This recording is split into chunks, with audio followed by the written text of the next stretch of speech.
अस्सलाम वालेकुम। और आज मैं आपको एक छोटी सी क्यूट सी मिनी सी अपनी कबर्ड दिखाऊंगी। तो आपको बताया कि हॉस्टल लाइफ में आपको इतनी भी कबर्ड मिल जाए तो बहुत बड़ी बात होती है, और इसमें कपड़े हैंग करने का तो कोई सिस्टम ही नहीं है। और मैं तकरीबन अपनी जो कबर्ड है वो आफ्टर 1 वीक या 2 वीक के बाद ही इसको साफ़ करती हूँ। तो आज मैंने सोचा कि क्यों ना मैं आप लोगों के लिए व्लॉग बनाऊँ और आप लोगों को अपनी कबर्ड दिखाऊँ कि मुझे हॉस्टल में कितनी सी कबर्ड मिली हुई है। तो उसके बाद मैं आपको दिखाती हूँ कि आपको कुछ टाइम बाद मैं आपको अपने रूम का टूर भी करवाऊँगी, बट उसके लिए मुझे बहुत ज़्यादा उसको क्लीन करना पड़ेगा।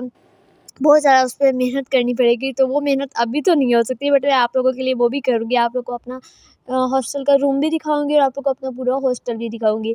तो यही मुझे मिली हुई थी और मैंने इसके दोनों पोर्शन साफ़ कर चुकी थी। और ये जो नीचे वाला ड्रॉ है ना, ये बहुत मुश्किल से खुलता है, क्योंकि मैंने अपने हॉस्टल के ओनर को काफ़ी टाइम कह चुकी हूँ कि प्लीज़ मुझे साफ़ करवा के दें, ठीक करवा के दे दें अंकल, बट वो ठीक करवाने का नाम ही नहीं ले रहे। तो उसके बाद मैं अपने कपड़े तह लगाने लग गई थी।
सारे कपड़े हो चुके थे तैयार, मैंने सब कपड़ों को तैयार लगा चुकी थी।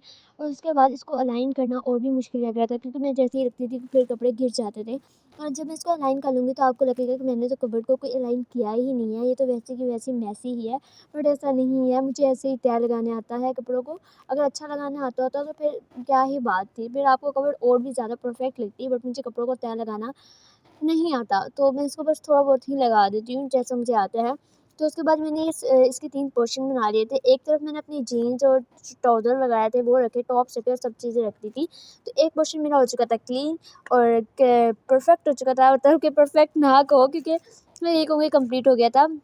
अच्छे तरीके से अलाइन हो गया था। उसके बाद ये ऊपर वाला पोर्शन है जहाँ पे मैंने अपने सारे हैंड बैग्स और टोट बैग्स रखे हुए थे। और उसके बाद मेरी कुछ और चीज़ें थी जो मैंने यहाँ पे रखती थी, जैसे कि ये मेरे पास शॉपिंग बैग था, इसमें मैंने कुछ चीज़ें रखी हुई थी।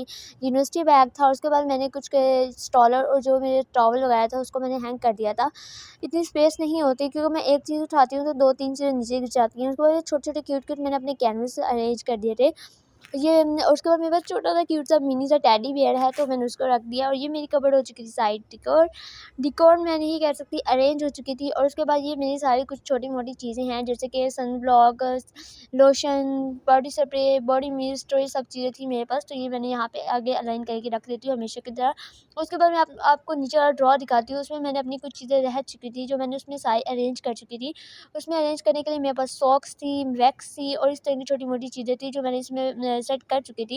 लेकिन अगर मैं आपको 2-3 दिन के बाद अपनी कबर्ड का दोबारा दिखाऊँ ना, तो आप कहोगे कि यार आप ना ही सेट किया करो। क्योंकि मेरी कबर्ड बहुत ज़्यादा अगेन से मेसी हो जाती है, इतनी जैसे सेट हुई है ऐसी नहीं रहती। एक कपड़े उठाती हूँ, 2-3 गिर जाते हैं। तो अब आपको अपनी पूरी कबर्ड दिखाती हूँ कि अलाइन होने के बाद कैसी लग रही है। Let's start.